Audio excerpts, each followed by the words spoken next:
Hello student, आज हम company account के क्वेश्चन नंबर 16 जो कॉल्स इन एडवांस है इसके बारे में पढ़ेंगे। कॉल्स इन एडवांस क्या होता है? अगर हम किसी को एडवांस पेमेंट करते हैं यानी समय से पहले, मान लीजिए स्कूल की आप फीस जमा करते हैं। अगर आप स्कूल की जनवरी फरवरी मार्च की फीस जो है, जनवरी फरवरी मार्च की फीस, तीनों महीने की फीस आप दिसंबर में जमा कर देते हैं तो इसे ही कहेंगे एडवांस, क्योंकि आप समय से पहले जमा कर रहे हैं। जनवरी की फीस भी दिसंबर में जमा कर रहे हैं, फरवरी की फीस भी दिसंबर में जमा कर रहे हैं और मार्च की फीस भी दिसंबर में जमा कर रहे हैं। उसी तरह अगर कंपनी आपसे पैसा मांगती है और आप उस टाइम के पहले ही पैसा दे देते हैं, उसी को कॉल्स इन एडवांस कहा जाता है। तो कॉल्स इन एडवांस के बारे में क्वेश्चन नंबर 16 पढ़ेंगे, जिसमें लिखा हुआ है कि कंपनी ने 80,000 शेयर 80,000 शेयर इशू किए हैं। 1 शेयर आपका 10 रुपीज का है। कंपनी को 10 रुपए कैसे मांग रही है? एप्लीकेशन 1 मई को एप्लीकेशन किया गया है 2 रुपीज 50 पैसे। 1 जून को अलॉटमेंट है 2 रुपीज 50 पैसे। 1 नवंबर को फर्स्ट कॉल है 2 रुपीज एंड 1 फरवरी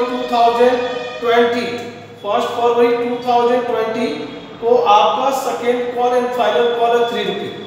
तो आप सबको प्लस करेंगे, ऑल अमाउंट तो 10 रुपीज हो जाएगा। 2 रुपीज 50, 2 रुपीज 50, 5 रुपीज, 5 और 2 7, 7 और 3 10 रुपीज। एक नॉर्मल क्वेश्चन है, बट इसमें क्या हुआ है कि 1 शेयर होल्डर, एक शेयर होल्डर है जिसने 600 शेयर, कंपनी के 600 शेयर खरीदे थे, 600 शेयर खरीदे थे। उसने क्या किया कि जब वो अलॉटमेंट का पैसा 1 जून को दे रहा था, उसी समय उसने अलॉटमेंट के पैसे के साथ ही फर्स्ट कॉल का पैसा और सेकेंड कॉल का पैसा भी एडवांस में जमा कर दिया। तो आप देखेंगे कि फर्स्ट कॉल का पैसा 1 नवंबर को मांगा गया है, लेकिन अलॉटमेंट के समय जमा किया 1 जून को, यानी जून, जुलाई, अगस्त, सितंबर, अक्टूबर। जून, जुलाई, अगस्त, सितंबर, अक्टूबर, 5 महीने पहले उसने फर्स्ट कॉल का पैसा जमा कर दिया। 5 मंथ बिफोर, 5 मंथ, 5 महीने पहले। और सेकेंड कॉल का पैसा भी वो अलॉटमेंट के साथ जमा कर दिया। और आपको सेकेंड कॉल देना था 1 फरवरी 2020 को। तो आप खुद कैलकुलेट कर लीजिए कि 1 जून को ही उसने दे दिया। तो जून, जुलाई, अगस्त, सितंबर, अक्टूबर, नवंबर, दिसंबर, ठीक है, जनवरी, टोटल बिफोर 8 मंथ, 8 महीने पहले ये पैसा दे दिया। तो समय से जब पैसा पहले देते हैं तो उसी को क्या बोलते हैं, क्या लिखते हैं? Calls in advance. Calls in advance की एंट्री 2 जगह की जाती है। जब वो एडवांस आपको मिलेगा, कंपनी को जब रिसीव होगा जिस समय, तो at a time calls in advance credit होगा। लेकिन वो पैसा जिस समय का होगा उस समय पे जाके हम उसको क्या कर देंगे? डेबिट, क्योंकि एडवांस खत्म हो जाएगा। अगर आप स्कूल में जनवरी की फीस दिसंबर में आपने दे दी, तो जनवरी की फीस दिसंबर में देंगे तो एडवांस होगा। लेकिन जब आप जनवरी पढ़ लेंगे तो एडवांस क्या हो जाएगा? आपका खत्म हो जाएगा। That clear? तो ये चीज है। इसमें कितनी एंट्री होगी? 2 application, 2 allotment, 2 first call, 2 second call, बस वही 8 एंट्री होगी, एक्स्ट्रा नहीं होगी। उसी एंट्री में आपको अलॉटमेंट के टॉपिक को क्या करना पड़ेगा? एडजस्ट करना पड़ेगा। तो यहाँ एप्लीकेशन की 2 जनरल एंट्री क्या होगी ये देख लीजिए। आप लोग कर लेंगे, फिर भी मैं बता रहा हूं। Bank account debit 2 share application account. बेटा कंपनी ने 80,000 शेयर इशू किए हैं 2 रुपीज 50 पैसे के हिसाब से। कंपनी को 2 लाख रुपए, 2 लाख रुपया एप्लीकेशन पे मिलेगा। दूसरी एंट्री एप्लीकेशन को कैपिटल में ट्रांसफर करेंगे। Share application account debit to share capital. आप जानते हैं कि कंपनी जब एक बार पैसा मांगती है तो उसकी 2 जनरल एंट्री बनाते हैं। कंपनी ने एप्लीकेशन पे पैसा मांगा है, उसकी 2 जनरल एंट्री आपके सामने बन गई। ये हो गया एप्लीकेशन की 2 जनरल एंट्री।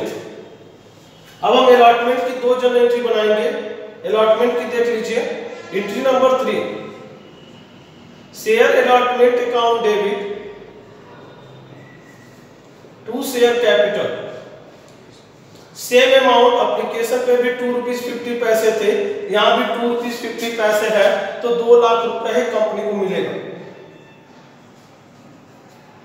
अब हम लोग ये ड्यू की एंट्री है, पैसा ड्यू हो गया है, अब पैसा मांगने चलते हैं बेटा। पॉइंट नंबर 4, मांगने का मतलब है, लेने का मतलब है bank entry. Bank account debit to share allotment. Question में अलॉटमेंट का सारा पैसा मिल गया है, लेकिन अलॉटमेंट पे आप देखेंगे कि अलॉटमेंट पे कुछ मार्क लगा हुआ है। ये मार्क 600 शेयर पे जा रहा है। इस आदमी ने क्या किया, इस शेयर होल्डर ने क्या किया कि 600 शेयर थे, इसने फर्स्ट कॉल का यानी 600 share into 2, first call 2 rupees है, 1200 रुपए हम कर सकते हैं, 1200। ये पैसा फर्स्ट कॉल का है, और 600 शेयर इंटू 3, 1800 रुपया सेकेंड कॉल का। ये पैसा फर्स्ट कॉल पे देना था, ये पैसा सेकेंड कॉल पे देना था, लेकिन उसने अलॉटमेंट पे ही दे दिया बिफोर टाइम। तो इसको हम लोग लिखेंगे टू कॉल्स इन एडवांस। बेटा जब पैसा मिलता है, पैसा कब मिला है, अलॉटमेंट पे, तो अलॉटमेंट पे एडवांस मिला है तो क्रेडिट होगा, लेकिन ये पैसा फर्स्ट कॉल का है तो फर्स्ट कॉल पे जाके डेबिट होगा, ये पैसा सेकेंड कॉल का है तो सेकेंड कॉल पे जाके डेबिट हो जाएगा, एडवांस आपका खत्म हो जाएगा। तो एडवांस टोटल कितना मिला है 3000। आपके बैंक में कितना पैसा जाएगा 2 लाख 3000। 2 लाख तो अलॉटमेंट का ही, 3000 आपको एडवांस मिला है, तो एडवांस का पैसा, आपका पैसा बढ़ेगा, इंक्रीज होगा। अब आप यहां पे आप यहां पे नरेशन आप लिख लीजिएगा, लेकिन नरेशन में ये भी शो कर दीजिएगा फर्स्ट कॉल का कितना एडवांस है 1200, और सेकेंड कॉल का कितना एडवांस है 1800। ये आप शो कर देंगे जिससे आपको कंफ्यूजन ना हो, क्योंकि एडवांस जाके वहां पे क्या होगा, डेबिट होगा। अब आते हैं फर्स्ट कॉल की एंट्री करने के लिए। बेटा फर्स्ट कॉल की एंट्री करेंगे, entry number 5 and entry number 6। Capital की एंट्री चेंज नहीं होती है। Share first call account debit to share capital. बेटा आप देखिए फर्स्ट कॉल पे आपको कितना चाहिए 2 रुपीज, 80,000 शेयर का 1,60,000 रुपीज आपको फर्स्ट कॉल पे चाहिए, लेकिन मिलेगा नहीं। क्यों नहीं मिलेगा, जिस आदमी ने फर्स्ट कॉल का पैसा अलॉटमेंट पे जमा कर दिया, क्या वो दोबारा देगा, नहीं, तो उतना पैसा कंपनी के बैंक अकाउंट में कम जाएगा। आइए bank account debit calls in advance, जो एडवांस का पैसा मिल चुका है वो क्रॉस हो रहा है, advance account debit to share first call. Total first call पे 1,60,000 रुपए चाहिए, 1,60,000, जिसमें से 1200 फर्स्ट कॉल के मिल चुके हैं। तो कॉल्स इन एडवांस यहाँ क्रेडिट है, वहां क्या हो गया डेबिट, तो मैटर शट आउट हो गया, माइनस करके बाकी पैसा आपको मिलेगा 1,58,800।